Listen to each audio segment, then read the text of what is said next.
Hi hello నమస్తే welcome to Priya's kitchen talks.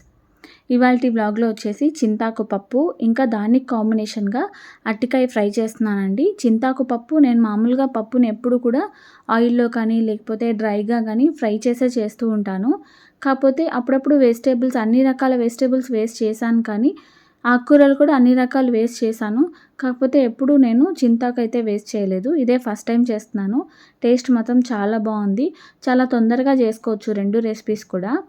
చింతాకు పప్పు జస్ట్ అంతా కూడా వన్ పాట్ రెసిపీ లాగా వేపిన పప్పుతో చేస్తున్నానండి. దానికి కావాల్సిన ఒక ఆనియన్ తీసుకున్నాను, చిన్న ముక్కలుగా కట్ చేసుకున్నాను అరటికాయ ఫ్రైకి. ఇంకా పప్పుకి 2 ఆనియన్స్ తీసుకొని రెండింటిని కూడా కట్ చేసుకున్నాను. ఇంకా పప్పు కోసము 3 టమాటోలు తీసుకొని దాన్ని కూడా మీడియం సైజ్ ముక్కలుగా కట్ చేసుకోవాలి. తర్వాత ఇక్కడ నేను 2 అరటికాయలు తీసుకుంటున్నానండి. రెండింటిని కూడా మంచిగా పీల్ తీసేసి ఒక బౌల్లోకి వాటర్ వేసుకొని అందులోకి సాల్ట్ వేసి సాల్ట్ అంతా కూడా ఒకసారి బాగా మిక్స్ చేసేసి అరటికాయ ముక్కల్ని రౌండ్గా కట్ చేసుకొని దాన్ని కూడా సన్న ముక్కలుగా కట్ చేసుకుంటున్నాను. అరటికాయ ముక్కలన్నిటిని కూడా చిన్న ముక్కలుగా కట్ చేసుకొని వెంటనే వాటర్ వేసిన బౌల్లో వేసేసేయండి. లేకపోతే వెంటనే కలర్ చేంజ్ అయిపోతుంది. మనం పొటాటోస్ వేసుకుంటాం కదా, సేమ్ అలానే వంకాయలు అన్నీ వేసుకుంటాం కదా, సేమ్ అలానే. లేకపోతే వెంటనే కలర్ చేంజ్ అయిపోతుంది. పొటాటోస్ కంటే కూడా ఇది ఇంకా తొందరగా కలర్ చేంజ్ అవుతుంది. కాబట్టి కట్ చేసిన వెంటనే వాటర్లో వేసేసి ఒకసారి కలిపేసి పక్కన పెట్టేసేయండి. ఈలోపు మనము పప్పు రెడీ చేసుకుందాము. పప్పుకైతే మనం ఎటువంటి తాలింపు పెట్టాల్సిన అవసరం లేదండి, ముందే పెట్టుకుంటాము. అయితే స్టవ్ వెలిగించుకొని కుక్కర్ తీసుకుంటున్నాను అండి పప్పు తొందరగా ఉడకడం కోసం. కుక్కర్లోకి ఒక 3-4 టేబుల్ స్పూన్లు ఆయిల్ వేసుకోండి. తర్వాత 1 టీ స్పూన్ ఆవాలు, తర్వాత 1 టీ స్పూన్ జీలకర్ర, జస్ట్ ఒక పావు టీ స్పూన్ మెంతులు, తర్వాత 1 టీ స్పూన్ పచ్చిశనగపప్పుని యాడ్ చేసుకుంటున్నాను. తర్వాత క్రష్ చేసిన తెల్లగడ్డల్ని కూడా ఒక 4 వేసుకుంటున్నాను. వేసిన తర్వాత కారానికి సరిపడా ఎండుమిరపకాయలు వేసానండి. ఈ ప్రాసెస్ అంతా కూడా లో ఫ్లేమ్లో చేసుకోండి. పప్పు అప్పుడే లోపల వరకు బాగా వేగుతుంది. ఎండుమిర్చి కూడా వేసుకున్న తర్వాత మీరు కావాలనుకుంటే పచ్చిమిరపకాయలు కూడా వేసుకోవచ్చు. 2 కూడా ఈక్వల్ క్వాంటిటీస్లో వేసుకోండి కారానికి సరిపడా. తర్వాత కరివేపాకు, ఇంకా 1 కప్పు వరకు కందిపప్పు తీసుకుంటున్నాను.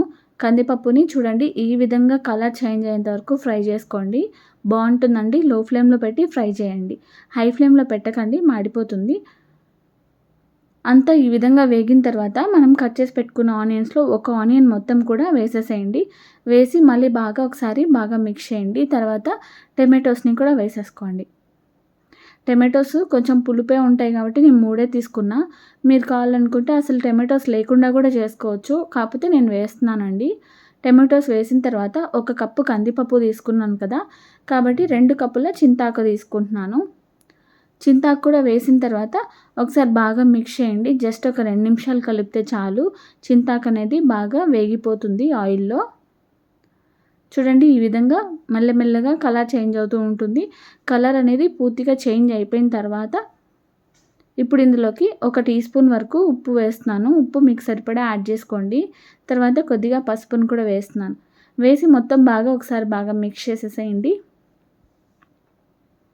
చూడండి ఇదంతా కూడా లో ఫ్లేమ్లోనే చేయండి, లేకపోతే మాడిపోతుంది. మనం వాటర్ ఏం వేయట్లే కదా, కాబట్టి లో ఫ్లేమ్లో చేయండి.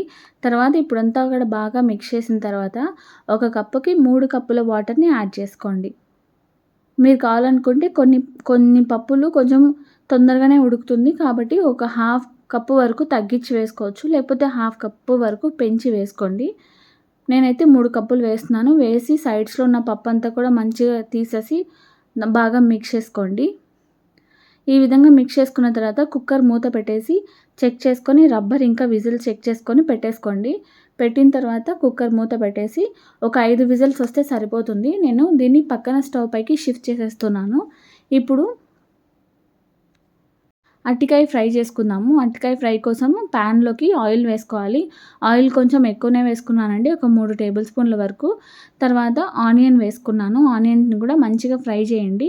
ఇలా వేగుతూ ఉండగానే ఒక రెమ్మ కరివేపాకు కూడా వేసుకోండి.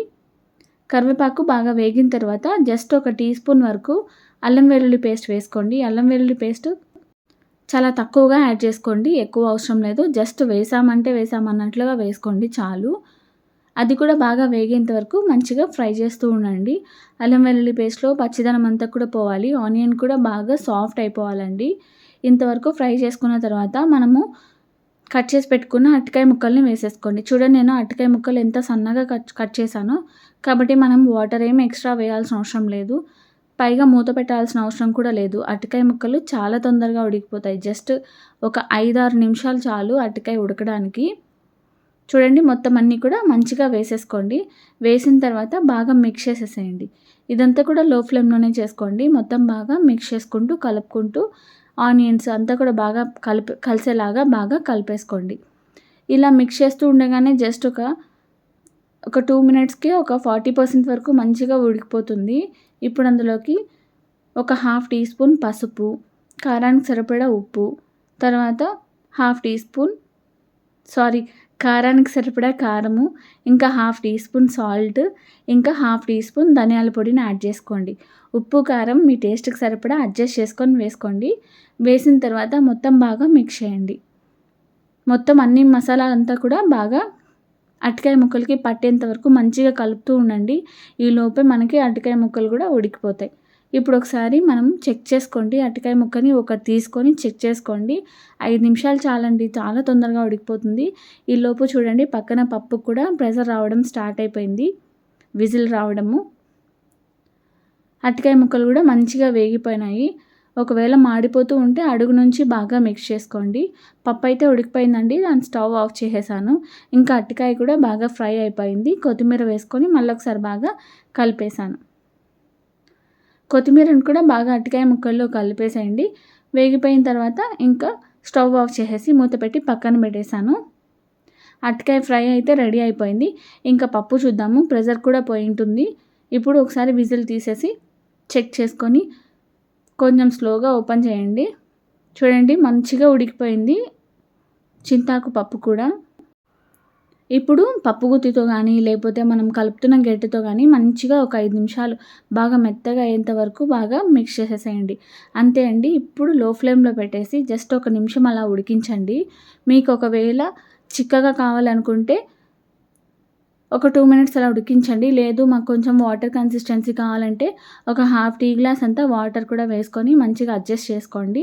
అది ఉడుకుతూ ఉండగానే కొత్తిమీర వేసేసేయండి. ఒక నిమిషం పాటు ఉడికించి స్టవ్ ఆఫ్ చేసేసేయండి. అంతే అండి. రైస్‌లోకి చాలా బాగుంటుంది. నేను పక్కన రైస్ కూడా పెట్టేశాను. అన్నీ కూడా రెడీ అయిపోయినాయి. ఇదండి మా ఇవాల్టి లంచ్‌లోకి మేము చేసుకున్న రెసిపీస్ అయితే 2 కూడా చాలా బాగా కుదిరాయి. ఒకసారి మీరు ట్రై చేయండి చింతాకు దొరికితే.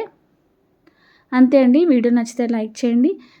Stay happy and healthy. మళ్ళీ నెక్స్ట్ వీడియోలో కలుద్దాం. మీకు ఇంకా ఇలాంటి రెసిపీస్ ఏమైనా కావాలనుకుంటే కామెంట్ సెక్షన్‌లో చెప్పండి. ఖచ్చితంగా చేసి చూపిస్తాను. అంతే అండి ఈ వీడియో. బాయ్.